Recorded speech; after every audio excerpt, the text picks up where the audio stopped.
आज माँ को श्रीपंचमी एटा गोटे उद्वार गोटे बेटा हूँ बागदेवी पीठ तेणु समस्ते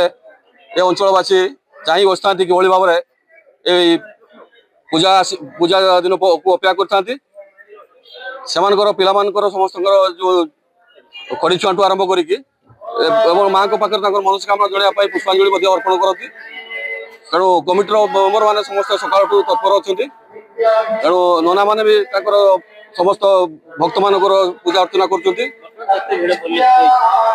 बर्तमान आस्ते आस्ते भिड़ लग रही ये दिन 12टा पर्यंत भिड़ रही भाव में सब से कार्यक्रम नीतिकांति अनुसार आम मंदिर पूजा मार्जना अर्चना हम भोर 4:30 रे माँ मंदिर पहर खोला एवं मार्जना माँ राजराजेश्वरी बेश सहित माँ बाल्य भोग हो श्रद्धा भक्त मान बर्तमान पुष्पांजलि कार्यक्रम चालू रहा सहित नूतन विद्यार्थी मान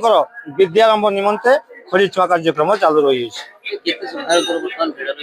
बर्तमान आस्ते आस्ते श्रद्धा भिड़ लगी रही आगक हजार हजार भक्तों भिड़ लगी रही।